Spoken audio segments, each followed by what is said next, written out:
kneel before God so that you can stand before any man. So I feel like just give your faith, you give everything to God, and then no matter what he puts in front of you, like, you can handle it. Don't ever let nobody tell you can't do it. You know what I'm saying? Like, keep grinding. You feel me? It's all gonna show at the end. Like I said, like, God has a plan for everybody. So you just gotta keep doing what you're doing. Stay prayed up. Give all glory to Him, man. He gonna reveal it to you soon enough. I enjoyed the grind. I enjoyed the steps. Like, you know what I'm saying? Most people they enjoy like the results or the shine or the lights. I enjoyed at a young age, like the grind, the steps, all the things that you don't like, but to get there. Like, I enjoyed the journey. People sell you short. They'll do you any type of way, but you never sell yourself short. Like, you always dream big. People told me I couldn't do it in basketball. It wasn't big enough, wasn't strong enough. You feel me? I always felt like I'll prove them wrong. Like, that was my mentality, prove everybody wrong. It's season 5 and you still haven't subscribed to the show?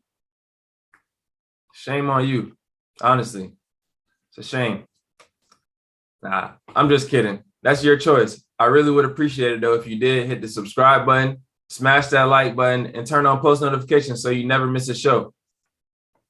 We're in season 5, so I want to say that I appreciate anybody that's been tuned in since season 1, or even if this is your first time ever tuning in. I really appreciate the support, and we're on the road to 1,000 subscribers. But like I said, make sure you subscribe, and make sure you please smash that like button. I'm not going to start the video until you smash the like button. Seriously, smash the like button. All right, let's go. Nasir Core, welcome to the show, bro. How you doing? Doing good, bro. I appreciate you taking the time to do this. Always mean a lot to me getting people on here, especially people from the city that's came up in the city. I always want to shine a light on people from Tampa, or grew up in Tampa, things of that nature. So I appreciate you coming on here. No, for sure. Talked about you coming up in Tampa, but you were born in Philadelphia. You spent a lot of your time in Philly. Talk to me about growing up in Philly and moving to Tampa. Philly was like family oriented. Me and my mom, she was still young when she had me, so I stayed with my grandma. We all both stayed with my grandma at the time. We was staying with them. So my mom was still young, so she like still wanted to go out and things like that. And then so my grandma would watch me, and then she would they'd just turn the TV on, and that's where I got the nickname TV Baby, because at that time, like, all you had to do was put me in front of the TV and I was going to be stuck. So since then, they always knew I was going to be on the TV one day. And that's how I got my nickname. But then when I moved to Florida when I was like 8, that's where I say, built a lot of my character and my habits and stuff like that. And that's where I would say, like, Philly is my roots, but you feel me? Florida is where, like, I started to branch out and started to become my own. For sure. What do both of those cities mean to you? I mean, like I said, Philly means the world. You always supposed to remember where you come from. But then I said Florida, it mean a lot to me too, because it helped me become my own person and maybe meet Nas. Like, for sure. I feel like that's pretty unique. Like, a lot of people, they'll be from somewhere and they'll move when they was real young, or like a lot of people, they just say they're from here, from there. But you kind of 8 years old, that's a good amount of time in both places. So I definitely could see why you feel that way about both cities, for sure. Yeah, all my family's still up there. I go back every summer. I used to go back every summer when I was young. So you feel me? I still got ties to Philly, and like I said, all my people up there. So I mean, Philly is a good place. It sometimes can get a little reckless. So you feel me? And the weather is crazy. But I'm a Florida boy now. I can't deal with that cold.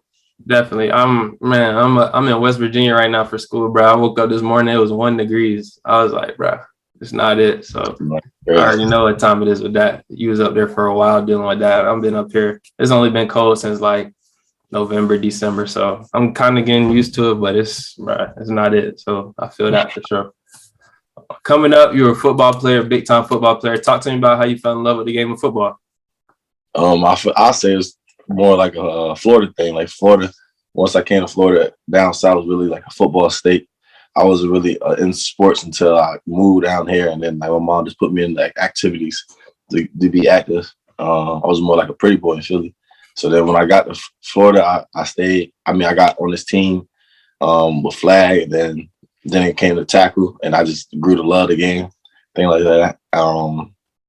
And I just kept playing it all my life, like until like I got to high school, and then that's when I started playing both. For sure. Who were some teams you played for coming up when you first moved down here?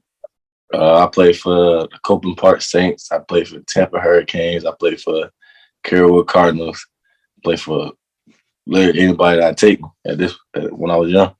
For sure. Copeland Park. Saints usually had a good little squad.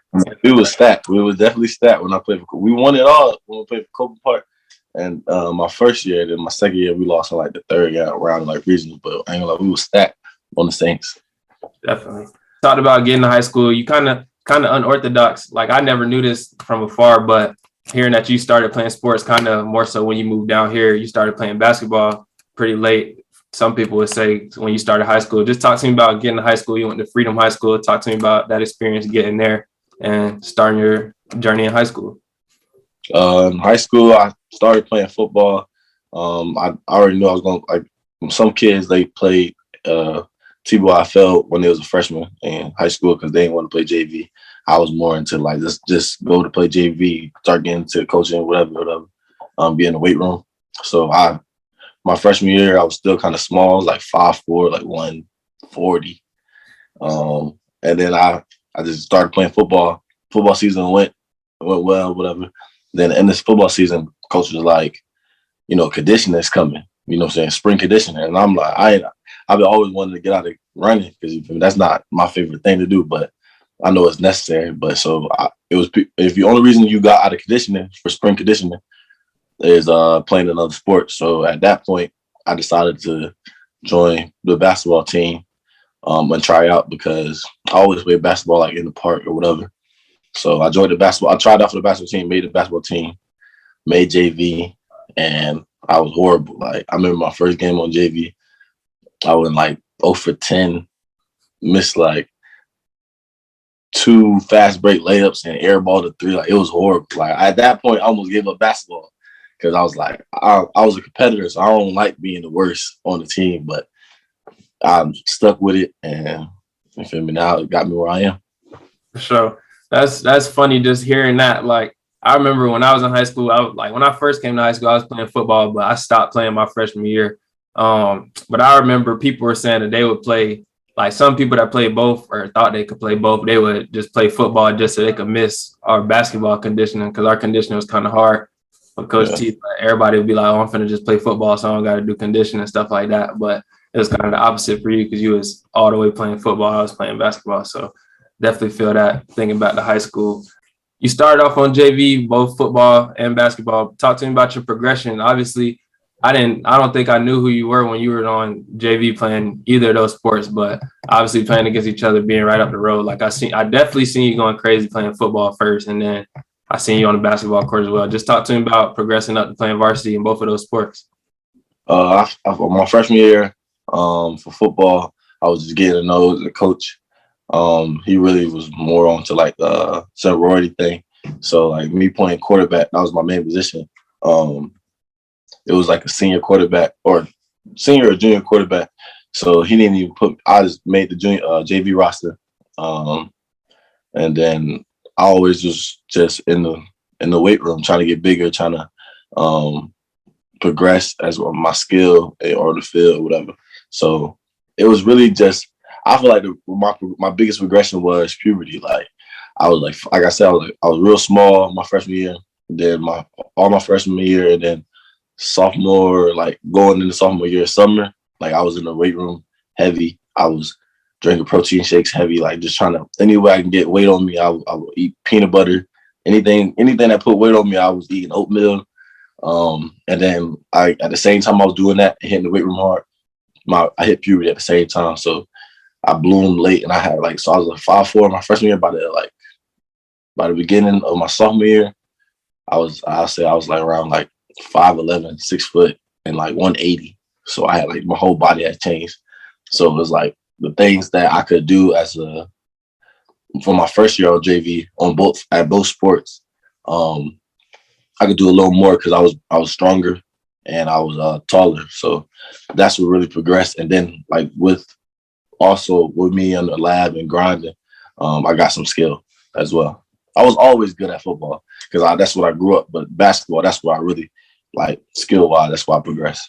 For sure. That's something I wanted to talk about for sure. Like you see a lot of people that go to the NFL, play high level football and basketball. A lot of times they are dual sport athletes coming up and they keep playing through high school and then they get to college. And then once you get to a high level at college, most of the time you got to kind of choose between which one you want to play. But how did playing football and just being in the weight room like that benefit you on the court and also on the football field?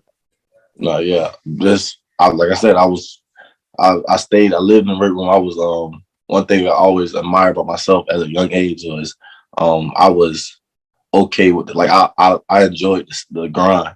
I enjoyed the steps. Like, you know what I'm saying? Most people they enjoy like the results or the shine or the likes. I enjoyed at a young age, like the grind, the steps, all the things that you don't like, but to get there. Like I enjoyed the journey. So you feel me? I like being in the weight room. I like staying late for routes or whatever. I like doing all that stuff. I like going to both practices, football and basketball. Like, it wasn't a job for me. It didn't come like, dang, I gotta do both. Like, that came easy. It was like fun for me. So I would like to go to both. There were some days that one coach would tell me like, you can't go to both because, you feel me, it's too much on your body. And I was young, you feel me? I didn't, everything. Nothing hurts back then, you feel me? My knees can't do what I did back then, but at the time, I was go mode. Like, everything was cool. So I feel like for football helped me with basketball when it comes to like strength. Like it made me have have something that was different for me. Like when you want to be an elite at something, you got to do something that better than most people. So either if that's shooting, passing, rebounding, blocking shots like that. I was just a big point guard. Like, I was bigger than most people, so I was stronger. So nobody could really take the ball from me. And that was that was different with me on the court. Like, that was me, what made me different. So that's what made me different. And it helped me on the basketball court. And it also helped me with like my like aggressiveness. Like, with me doing weights, you get your testosterone and then you get aggressive, like just mentality. So football helped me with that. And then for basketball on the football field, I feel like it helped me with like my agility, my mobility, things like that. Like, and my shiftiness when it comes to on the field. Like, I may not have been the fastest, but I knew how to like change gears in and out my cuts and stuff like that. So that was what basketball helped me with football. You were a dominant high school football player. On the basketball court, you guys had also good teams. Talk to me about basketball at Freedom High School, playing for Coach Smith, what you were able to accomplish, the guys that you play with, all your guys. Talk to me about that experience. No, basketball, I feel like, was the highlight of my high school. Coach Smith, he was like a father figure to me. He not only did he like mentor me on the court and stuff like that, but he also mentored me when it came to life and also football. He played football in high school, so he was real like understanding of my situation of playing both sports. Like, I might not be able to give him all my time sometimes, and he was like, he cared about me as a person. Like, it was one time, I think it was my junior year, where my skill still hasn't like evolved for basketball yet. He sat me down, talked to me, and was like no disrespect, but if for you, your best way to get to college is football. Like, so you might need to put that more of your energy into football. And at the, like, not me looking back at it now, like that was my case at the time.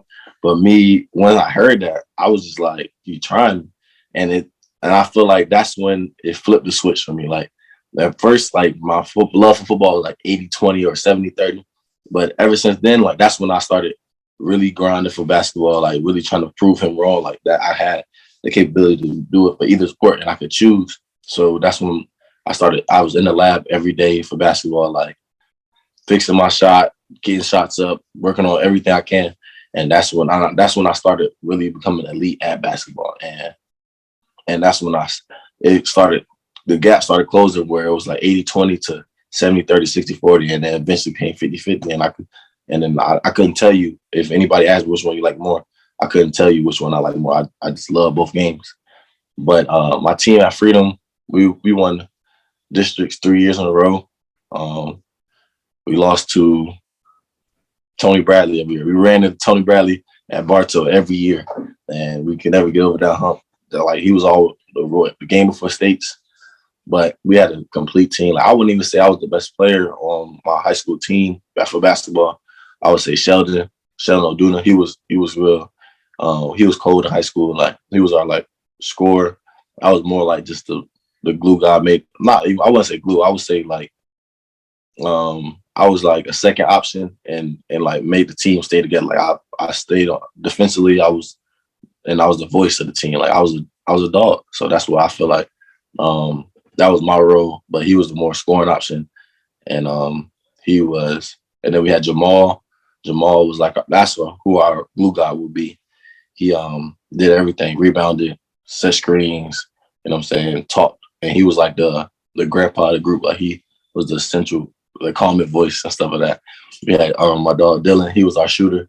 And we had my boy Alex, and he was like our big man. But we always had a team. We always was good enough to win it. We always ran into Tony Bradley, and that's the NBA talent. You can't 6'11", big. There's not that many people that can handle that.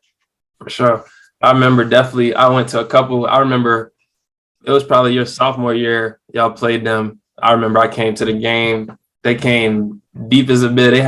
They pretty much had the gym packed. It was almost more Bartow people in there than. No, definitely. They had like fan buses. They had 2 fan buses. I'll never forget that game because they came. That's when they had to come to us that year, and they have Derek Brooks. He was a point guard out of Bartow. He went to Wofford. And then Tony Bradley. That's when Tony Bradley was still young, but he was still 6'11". Yeah, they were stacked. They had that was probably the year they had the best team, like all around.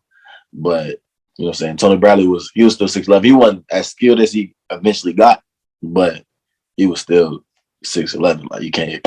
There's only so much you could do with that. Definitely, I feel like that's kind of just hearing that story about you and what Coach Smith said to you. I feel like knowing Coach Smith, you know him. Obviously, you know him well too. I feel like he probably didn't mean it. He didn't mean it in the way that you took it. Like you said, he felt like he was trying you, but I'm sure he probably was just, like you said, trying to show you that he cared and was trying to help you out. But yeah, like that's a crazy way for you to end up like going from football to basketball and like just seeing, like you said, the percentage of how much you liked it going and the direction. Like that was the conversation we had to today. Like I always bring up that him and my assistant coach. When he said that was my junior year. My assistant coach, my sophomore year, he had like an AAU team called the Flight, and that's when I never played AAU until like that sophomore year is when I like tried to get into it. And I asked him to play for his team, and you know, he was my assistant coach. He was like Dylan was his dad, so he was one of my closest. I was close with him because I was close with Dylan, and he told me like he was stacked at the guard spot and. Like he wouldn't want me to play because my money wouldn't be in use. Like I wouldn't play like that. So like those 2 like father figures, like to this day, like I'm real close with them. And we had these conversations because it's like, they never knew I would have panned out the way I did because of like my talent at football and my talent at basketball wasn't equal. And they was just trying to look out for me. But like the competitor in me, when I hear that, like, I'm in the like prove you wrong mode. So that's what made me grind even harder. For sure. Shout out to Coach Smith, Coach Ken. Don't forget, bro. I'm one of the original Flight members, man. Don't Yeah, I know. I wasn't. I didn't get to the Flight till late. So that's what I'm saying. Like I wasn't even a Flight member until probably the next year. That's when he said like, okay, you're good enough to play on the team, man. That was something that to this day I hold against him. To this day I hold against Coach Smith, and we all just have like a little laugh about it. It ain't no beef about it. Just a little laugh. Most definitely. I gotta talk to Coach Smith, he been talking about he played high school football. That man wasn't no football player, bro. Coach Smith. I know Coach Smith gonna see this. When you see this, man, he wasn't no high school football player, bro. He was a basketball player. Ain't going to paint. You just shot the ball. Coach Smith, don't be. You can't tell him nothing about football or basketball because you know he got some records for both. He's still I think he's still the USF like still leader right now. You know what I'm saying? And he said he was doing his thing in Virginia. He played quarterback. That's what he claimed to be. But that's what he claimed. You should have just told him you weren't like me. That's what you should have told him. Nah, they filmed a little different back then when he was in school. So you know what I'm saying? It ain't like he could bring it up. He ain't had no film back then. Coach Smith, that's my dog. We talked about you playing football. Obviously, a dominant football player, great basketball player as well. You ended up playing college basketball at FAMU. But talk to me about your recruiting process in both football and basketball, how you ended up choosing to play college basketball instead of college football. I say my recruiting process was slow. I feel like Hillsborough County is like a under recruited place anyway for most people, unless you like a 3 stars, 2 star, like 4 stars, something like that. But for like recruitment is slow here. I feel like most people, like for basketball for sure, like there's a lot of like talent that goes under the radar. Like, you know what I'm saying?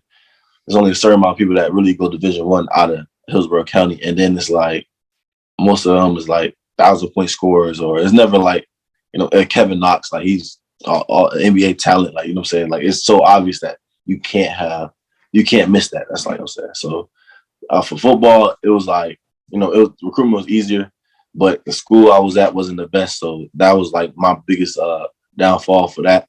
But for basketball, I feel like it was like sending film, like I feel like I got 1,000 no's before I got my 1 yes. And I feel like I was an unsigned senior. I was still like giving my decision. I was getting recruited by school for football. FAM was at my spring game my senior year for football, but like I wasn't ready to make that decision just to commit to football because I still had my love for basketball. So I was going to wait till my basketball season was over, AAU season was over, and then I was going to make my decision, which was going to be late. But you know what I'm saying? Like I was the first in my family to go through this process. So like I was the only one that could tell me like that's late. But yeah, I went to this AAU tournament in Tallahassee at TCC, and then the FAM coach was there. I had like one of my best games at like 30 points, like 10 assists and like 5 steals. And then ever since then, like in the next few days, I got the FAMU offer, came up for a visit, loved everything about it, like just the culture, the culture, like how people treat you, like just like they want to see you succeed, like just they want Black excellence. Like that's the biggest word. He's like, that's what I can really sum it up. They love Black excellence. They want you to be the best you and like they don't care. Like it's like it was odd to me because in Tampa at Freedom it's a predominantly white school. You know what I'm saying? So it's like for me to be the majority was a total difference to me, and it was just like something that I fell in love with. So that's why I chose FAM. At first I was planning on playing football and basketball at FAM, but my grades was bad, like my freshman year, so I couldn't even do both. If you're tuned into this show through YouTube, make sure you leave a like, comment, subscribe, and share this video with anybody you think should tune in. If you're listening to the show through a podcast service or a streaming website, please subscribe to the show, leave a 5-star rating, and leave a review. Leave your thoughts down below on what you think about the show. For sure. I feel like that's something I could relate to too. I got 2 younger brothers. They'll probably be, one of them already just started his recruiting process. He in high school, and one of them is in middle school, about to go to high school. Hopefully he start the same kind of process. But I'm the oldest in my family. Like I was the first person to kind of go through it as far as recruiting and stuff. And it was a lot of stuff that I kind of wish I could go back and just like kind of do over. Like just hearing you talk about your situation. Obviously you still love basketball, but like a normal person probably listening to this would be like, why you ain't just like signed to play football? Like it couldn't have been that hard of a decision. But I definitely kind of could feel that, like when you don't have nobody to really look to be like, oh, this is what I should do, or like see an example right before you, like it's kind of, you kind of freewheeling. Like it definitely could have been possible that you waited to the end of your AAU season and high school season, stuff like that, and then say the coaches was like, oh, you took too long, your offer is gone for football, then you could have been in a bad spot. Like obviously it didn't go like that, but just like I feel like you probably thought about that before, just the possibilities of that being possible. So I feel like it's definitely hard. I feel like my recruiting process I didn't take it I didn't do it the right way. I didn't do everything I could to be at the highest level I could have been. But I say like visits, I didn't take any visits till FAM, and I was like, those are free, like those are paid visits. Like why wouldn't you take a visit? So like with my little brother now, like I go on all the visits with him just to show him, and then I ask the questions that I wish somebody would have asked with me when I was at my visits. You know what I'm saying? So I feel like I don't take L's. You feel me? I feel like I just take lessons. So that was my biggest thing. Like I learned from my recruitment process that I wasn't gonna let my brother do, and I was gonna make sure that he do it right. And that was just my biggest thing. So now that like me looking back, you feel me? I feel like people now they don't like Freedom was my zone school, and back then rules was way different than they are now. So I went to Freedom, and there was no chance of going nowhere else. Now these kids can choose wherever school they want to go to. You know what I'm saying? And it helps their recruiting because if you stack a team and y'all go far, like recruits look at winning teams. You know what I'm saying? So I feel like that hurt my chances, but it was a lot of things that I could have did different or I should have did different, but I feel like I learned from all that, and then it helped me mentor my little brother through his recruitment process, and now he at the place that he at now. For sure. I think that's definitely major. Like that's something that I've been looking forward to. Like my brother, he kind of just now getting his feet wet. Like he like this is junior year right now. So his junior year about to be over in a couple of months. So he just started getting phone calls, texts, and reaching, like talking to coaches, all that stuff. But like I'm excited for him to get to like where you are. Like your brother, he just committed, about to sign soon. Like he already pretty much set to go. He's going to Louisville. That's major for sure. But like when my brother get closer to his like signing and stuff, I want to be able to be there and like just help him. Like you said, my parents, they also like they're kind of more familiar with how stuff goes, and then I can also help ask the questions. Like you said, like I feel like that's more important than just dwelling on the mistakes that you made. Just being able to help out your brother, and I think that's major for sure. Definitely. You talked about getting to FAMU, falling in love with it on your visit, and then getting there for school, being in the majority, like you said, just being a different kind of experience coming from high school. Talk to me about what it was like when you got there, getting on the court, and just your experience at FAMU. My experience at FAMU, I feel like, was a shaky one. I feel like it was a lot of ups and downs, mountains, hills, you know what I'm saying? FAMU being the 7 hills anyway, so you feel that was like expected. I feel like my freshman year, I came in expecting, everybody come in expecting to be that guy, you know what I'm saying? And it made me like adjust because my freshman year I came in on the 3rd on the depth chart at the point guard position. So I was getting sparing minutes. I felt like, but with circumstances happen, situations happen, our first point guard went ineligible. You know what I'm saying? So then it was just me and this other point guard, and then I just kept grinding, kept getting better, learning the pace of the game. Because when you go to college, that's the biggest thing you have to learn. Like from high school to college, is the pace of the game. It's the shot clock. Those are the 2 biggest things you have to learn: how to run a team at the point guard position. So I had to do all that. It's like it was more about being vocal. It was more about like telling people where they're supposed to be, stuff like that. But as the year progressed, I went from like he was getting 30 minutes to me getting 10 to then like 25, 15, 20, 20. And then by the time we went to our the MEAC tournament, because FAMU was in the MEAC at that point, then I was starting as a freshman over like the redshirt junior that I was with. But before we get there, my first semester at FAMU, I was struggling. Like just the college life was a lot harder than I thought, because in high school you don't got to study. Like you could just, if you're a smart person, you can get past without studying. You could just get good grades, whatever. But I had to really, my freshman year, I was just out partying because it was like a whole different experience. Like I was the first time away from home. I was out partying. I was out doing what I wanted to do. I was living life, and basketball, my first semester wasn't going my way. So that was like a big battle. I feel like athletes don't talk about that enough. Like when basketball, like what you came for, isn't going your way, I feel like that is a big like mental battle you have to go through, because there's people in your ear like ask you why you're not playing. There's people back home ask you why you're not playing. Like then you got your own battles because you thinking about why you're not playing, or you should be playing over this guy. So I feel like those are battles. So I was going through all that at the same time, and school just wasn't my priority because basketball wasn't going right. I'm used to being like at the elite level, and now I was back at the bottom. So I like almost flunked out. I had a 1.3 GPA. But then the NCAA got a certain rule that if you're a first-time freshman, your first semester, like you got to pass a certain amount of hours, and you can still be eligible even though your GPA under a 2.0, as long as you get it over 2.0 in the second semester. So almost got sent home. Coach told me like either you get right or we're gonna send you home. And then I had a long conversation with myself, my mom, and God, and then fixed my life. For sure. I feel like that's something major. I talked about that. I feel like probably on maybe one of these episodes I did like almost 50 at this point, about to be 50.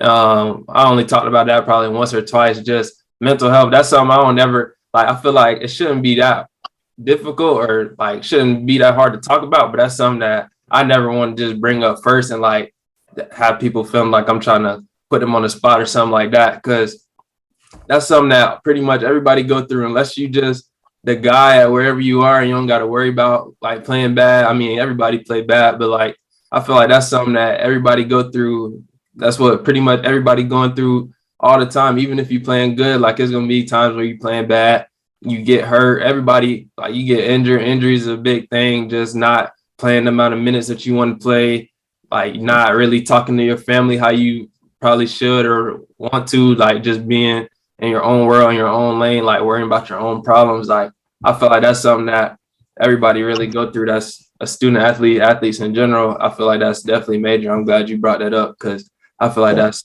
major for sure. I probably should start trying to talk about that more for sure. Yeah, it's a big thing. Like just because when you first get in there, that's all you worry about. Like you got to excel at your sport, and then the rest of it will go and fall in line. And then when I first got to school, like I wasn't like going to school for school. I was going to school for basketball, and then learned to love school while playing basketball. You know what I'm saying? So I had to realize like it's things past. It's like I gotta get my priorities straight. And first I would like go into my little hole, like you said, just only like think about my problems and think about all the things that are going against me instead of think about all the things I'm blessed with. Like I'm a Division I athlete. I'm a full ride. I don't have to pay for nothing. Like I'm getting my school for free. When people been dreaming to be at FAMU for their whole life. They've been alumni times 3. Like their mom, dad, aunties, all at FAMU. I'm going here for free. This beautiful school. Like I'm getting my school for free. Like things like that. I had to take in consideration. I had to take in all the battles I've been through, and then I realized like as long as I keep doing what I'm doing and keep grinding, like it's going like I'm gonna break through one day. You know what I'm saying? That was my biggest like revolution. Like I feel like once I got to that mentality, that's when I started to flip the switch, and that's when like it started getting on the better side for me.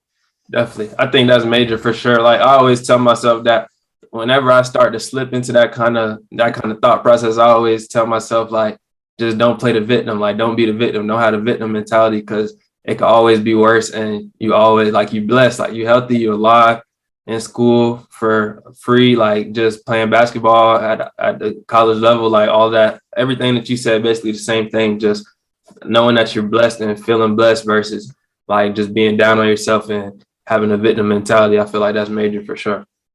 You talked about battling for your minutes your freshman year. Talk to me about the rest of your college career, how everything went your last couple of years at FAM. I sort of got a little more shaky for me. I'll say FAMU really battle tested me because I had a lot of adversity. Because my freshman year, everything ended off real well. Like I was starting as a freshman playing 30 minutes a game, and then boom, my coach that recruited me got fired. You know what I'm saying? They brought a new coach in. You know what I'm saying? And then when a new coach can come in, it's like you only like you there. Like they keep you there, but that's because they didn't really have their first recruiting class. So I was there my sophomore year, but we had 2 20-point game scores on the team that still was there too. So, you know what I'm saying? It wasn't my time to really be that guy yet. I felt like even if he didn't have a recruiting class. So I started as a sophomore like most of the year, but I got moved to like the 2 and because I don't know, because I was bigger, so I can guard more, and we had some smaller point guards, so I could guard more positions. And my point guard, my coach, my freshman year, he wanted me to strictly be a 1. Like that's what I worked on. So I moved to more of an off-ball role, and I feel like it hurt me on the court at the time, but now at the professional level, it helped me a lot because it helped me learn how to play off reads, slide the gaps, and it helped me a lot with my footwork. Like my footwork got real good because coming off of screens, knowing different footworks to use, to curl, to fade, things like that. And that was like the biggest thing I feel like I gained from that experience. And then my junior year came. That was his first real recruiting class. My coach got hired and that kept me. So that was a real tough year for me because when you recruit somebody, you have already a certain amount of like belief and faith in their game. You know what I'm saying? So they were coming in with that belief and faith that he had because he recruited them, and I was already like then me and him had our own battles, but that's what I'm saying. Like it was another adversity. Like it's just more of adversity. I had to another battle I had to overcome. So that was another junior year wasn't a good year for me on the court, but I never let myself get down, and I never let my school dip again. Like school was always going to be good regardless of how basketball was going. And then on my senior year, that's when I really flipped the switch because I had this one coach, Willie Powers. He really made me flip my mentality on because at first I was playing, but I was playing like trying to stay in. You know what I'm saying? My senior year came, I was just playing, trying to stay in. I was getting about 15 minutes a game, but I was just playing to stay in, and I wasn't playing to mess up. And then he really told me, he sat me down one day, he was like, how do you want to go out? Like, it's your senior year, how do you want to go out? And then that just resonated with me. Like, all the plays, all the things to do. You can really like, cause he ran white team. And white team was like second team. And that's where I usually been just because I wanted to like imitate scout or just hoop. You know what I'm saying? Like you didn't have to be under a microscope the whole time if you're on white team. So I feel like I gained the most like skill from white team because I would emulate like Miles Powell from Seton Hall. Like we played them that year, so I was imitating him all week in practice. RJ Cole for Howard, he played for UConn now. Like these are players I was imitating on a daily basis. You know what I'm saying? So we going against them, and John Morant, we played against Murray State. So I was imitating those players and just getting it like I just get in my bag. So I feel like he told me, just said, how do you want to end? Like either you can get subbed out for doing nothing and just playing not to get subbed out, or you can get subbed out for being aggressive and you taking a shot that you work on every day. And if it just don't go in, you can live with results because that's your shot. So ever since then, I changed my mentality. I changed my game, and that's when I went from like a 3 points per game average to like conference, but I probably averaged like around 15 points. I had like a 30-point game. Like that's when I changed my whole mentality forever, because now I still carry that to like when I go professional, when I do things like that, I just say like, how do you want to go out? Because if I'm making the right reads and I'm watching film every day and I'm in the gym every day, like I work for all these shots. And if I feel comfortable shooting it, and if I don't, we're gonna go to film, we're gonna change it, and we're gonna make better decisions. But if I do, I can live with results no matter how it ends, as long as I'm in like doing things that within my game. Most definitely. I think that's major for sure. That's something else that a lot of people I know people deal with, just not getting the minutes that you want, and you just want to just be in the game and try to do everything right instead of just playing free. That's something I dealt with in college for sure, high school too. Like that's just something that you kind of just got to work on getting over. But I definitely feel that for sure. And shout out to that coach that helped you get over that, because that probably extended your basketball career by a good amount for sure. Just that talk and just you taking it and running with it, really, for sure. If you're tuned into this show through YouTube, make sure you leave a like, comment, subscribe, and share this video with anybody you think should tune in.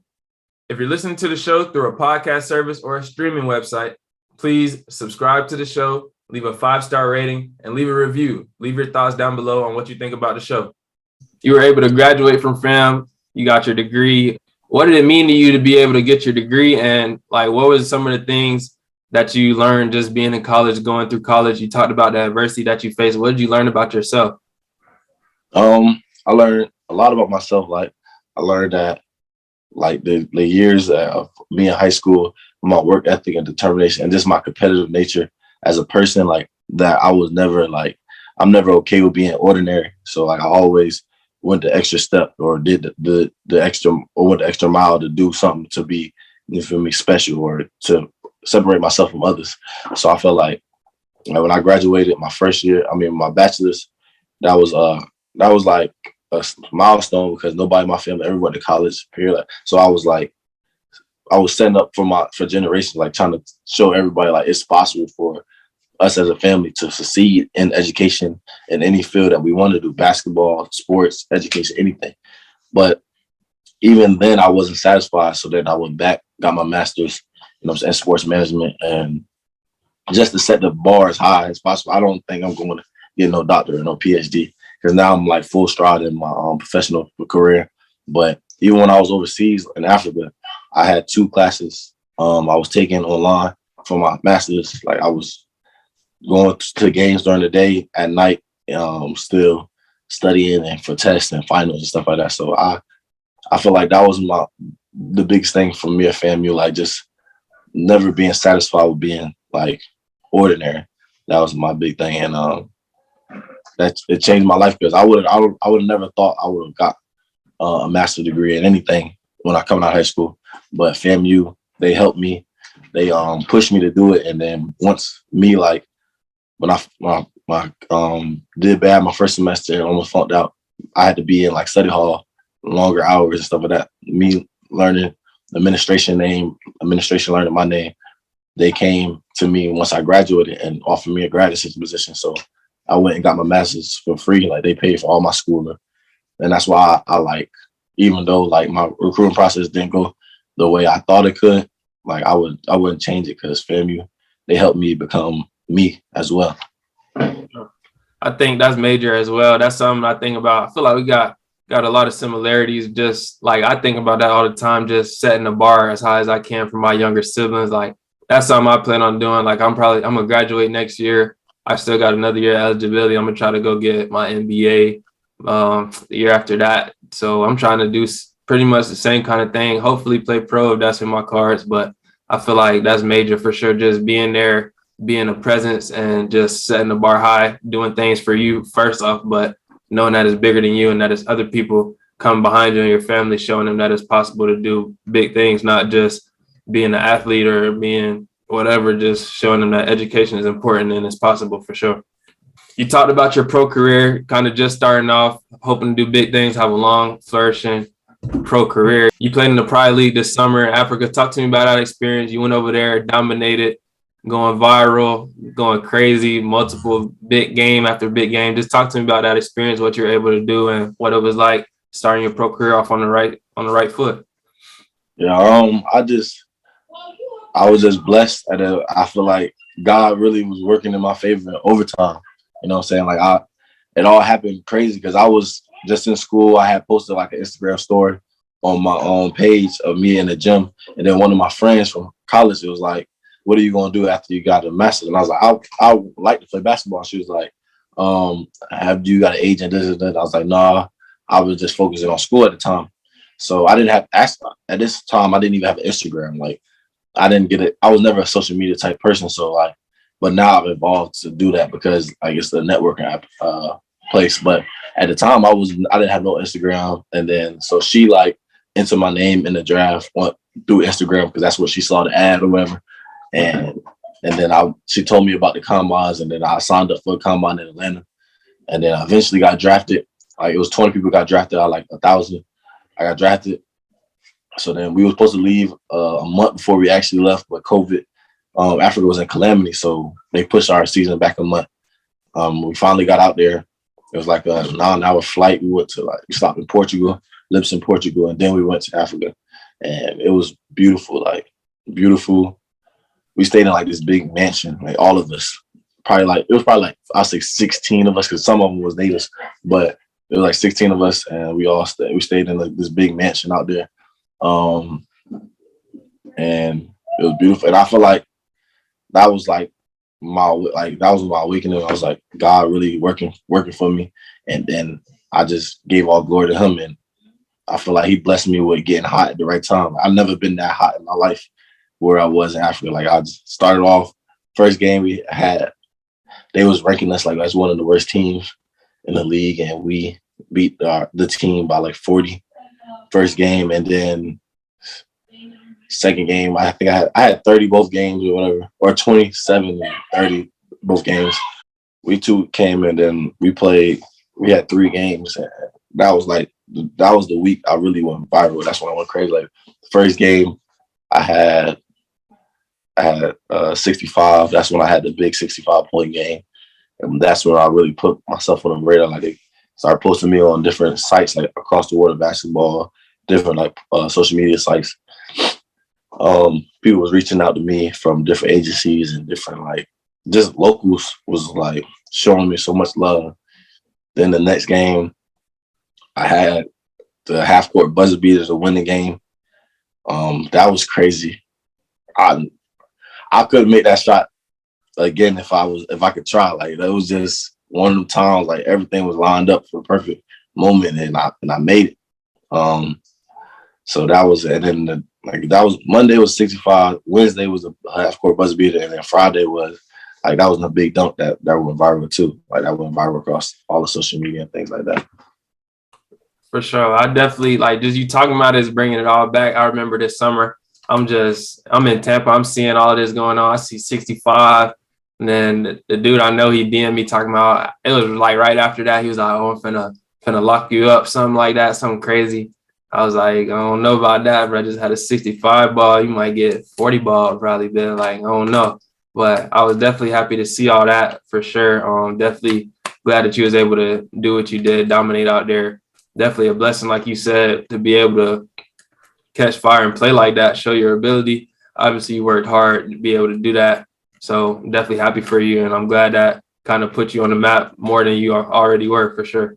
Recently, I see you got the merch on, your Big Guard U merch, started your brand Big Guard U. Talk to me about that, where the motivation to start your brand came from, what it's all about, and what should people be looking forward to in the future? Yeah, this is the merch right here. Big Guard U.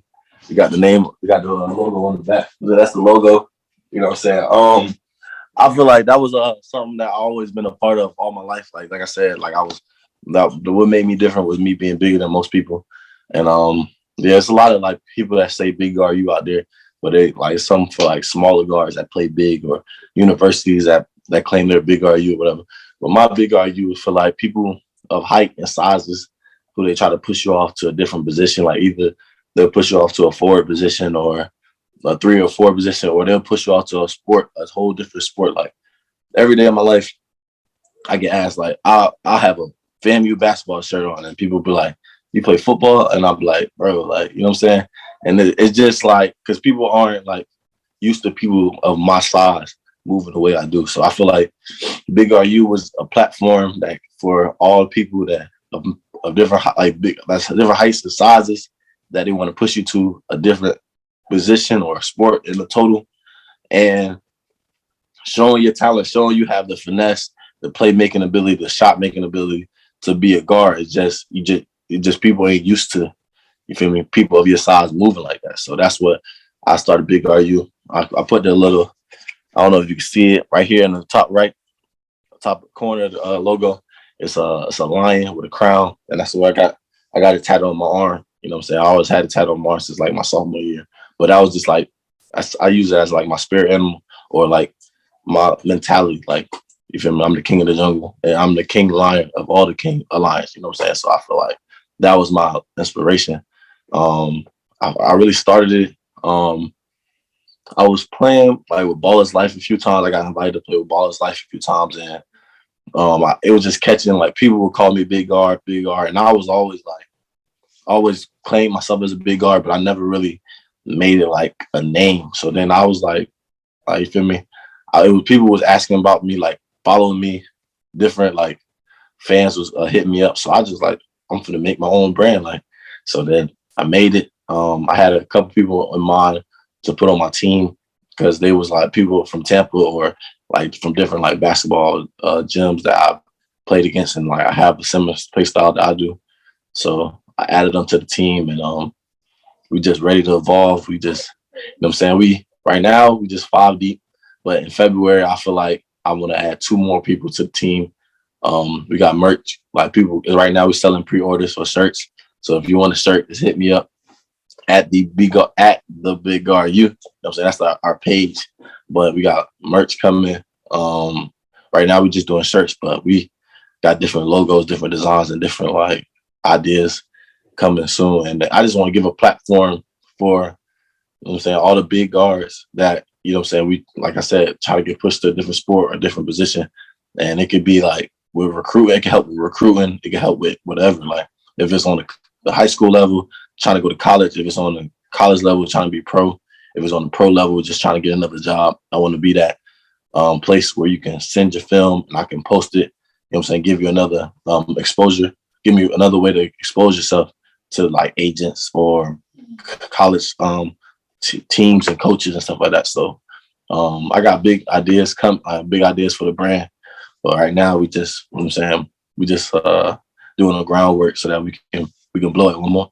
So y'all just stay tuned. For everybody in Big RU doing big things, you know what I'm saying? So just join the movement before it get too late.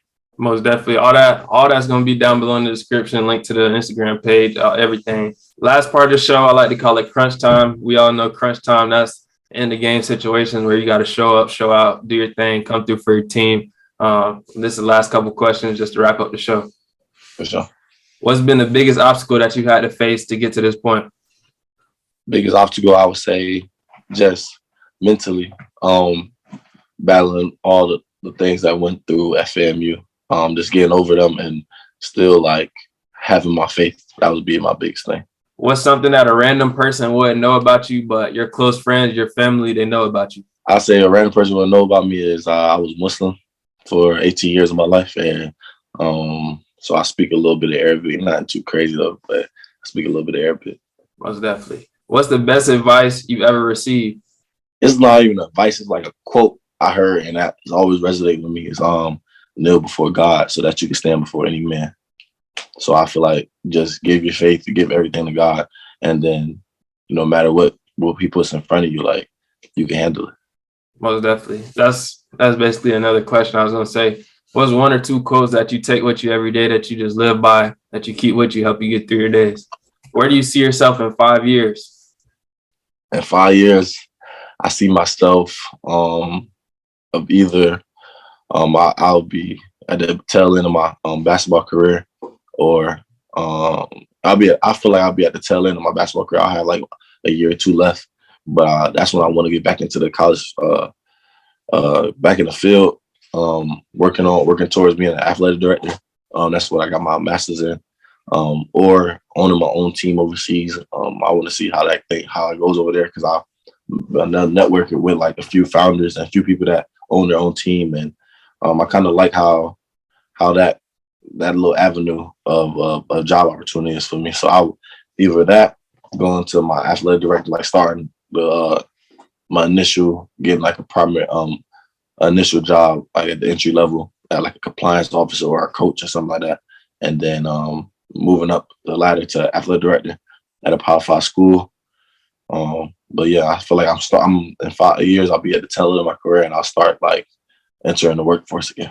What's a piece of advice, one or two things, anything you would go back in time and give your younger self? I'll say never sell yourself short. You know what I'm saying? Like if people will sell you short, you know what I'm saying? People will sell you short. They'll do you any type of way, but you never sell yourself short. Like you always dream big. They'll tell you can't do this thing, do this or do that. But I feel like dreams, you got your tongue, you can speak things into existence. So I feel like when I people told me I couldn't do it in basketball, or wasn't big enough, wasn't strong enough. You feel me? I always felt like I'll prove them wrong. Like that was my mentality, prove everybody wrong.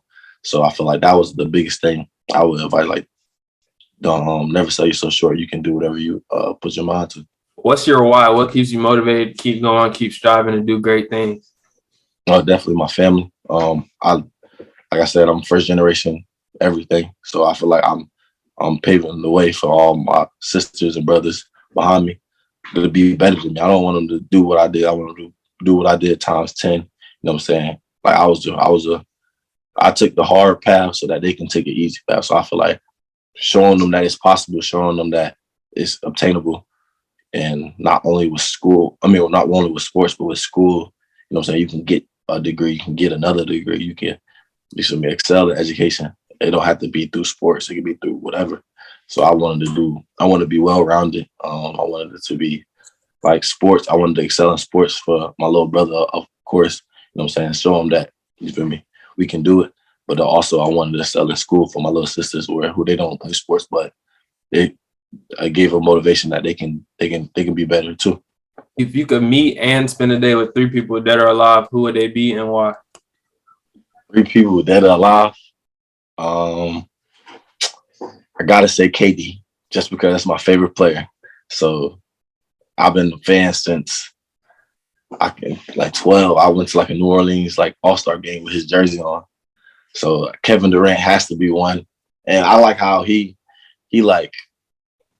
so one-minded. Like only thing you'll never hear about, like you might hear things about Twitter with him and stuff like that, but you never hear about him with like nothing like domestic, like you feel me, like out in the club, and he's just all about basketball and like that type of like determination and like grind. Like I can relate to. So I'll say Kevin Durant as one.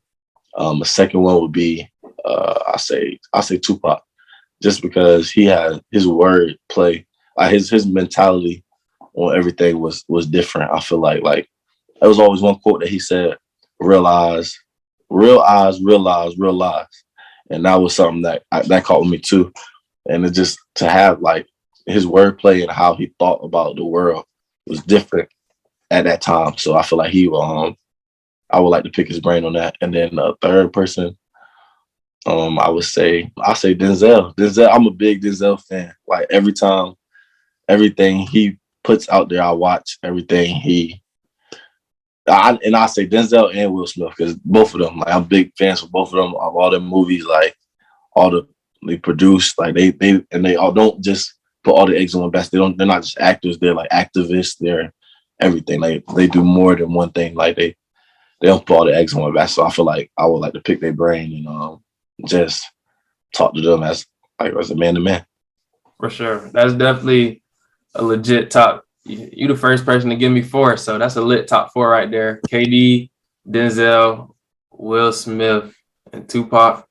That's legit. You don't get too much better than that. I don't know who else you could have picked that would have made that a better list, most definitely. Last question I ask everybody on the show: who should I have next on the show? Whoever you say you got to help me, you got to plug me in. Who you think I should have on here next?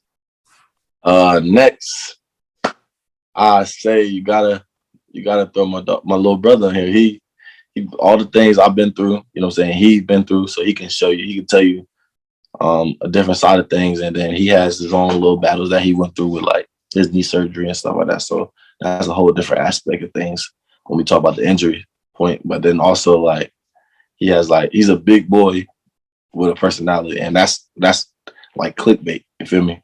Big boys with personality. It's clickbait. Real personality, big feet, man. See this? I need you on the show, man. Need you to come chop it up with me, man. I'd appreciate it for sure. Nasir Core, I appreciate you coming on here, taking the time to do this. It means a lot to me. Is there any last things, any last words of motivation, anything you want to leave with anybody watching? Don't ever let nobody tell you can't do it. You know what I'm saying? Like, keep grinding. You feel me? It's all gonna show at the end. Like I said, like God has a plan for everybody. So you just gotta keep doing what you're doing. Stay prayed up. Give all glory to Him, man. He gonna reveal it to you soon enough. Most definitely. Nasir, where can everybody find you? Instagram, Twitter, any social media, anything you want to plug in? My Instagram is at Nasir_Core. No. Where's my Instagram? Oh, my Instagram is at Nasir Core _5. That's my Instagram. But you feel me? Support the brand at the Big Guard You. You know what I'm saying? That's the biggest thing. Click that page, follow. You know what I'm saying? There's big things coming, merch, all that. So if you want to join the movement, you feel me? Hit my DMs and we can get things rolling. Most definitely. All that's gonna be down below. Shout out Big Guard You, the brand. Big things coming soon. You heard them, everything. You didn't hear everything that's in store. You heard some of the stuff that's in store. Right. So make sure y'all tap in with the movement. Nasir Core, follow him on Instagram. I'm gonna have all that in the description below. Man, I appreciate you coming on here, bro. It means a lot to me for sure. Sure. Appreciate it. That's it for this episode. See you on the next episode. If you're tuned into this show through YouTube, make sure you leave a like, comment, subscribe, and share this video with anybody you think should tune in. If you're listening to the show through a podcast service or a streaming website, please subscribe to the show, leave a 5-star rating, and leave a review. Leave your thoughts down below on what you think about the show.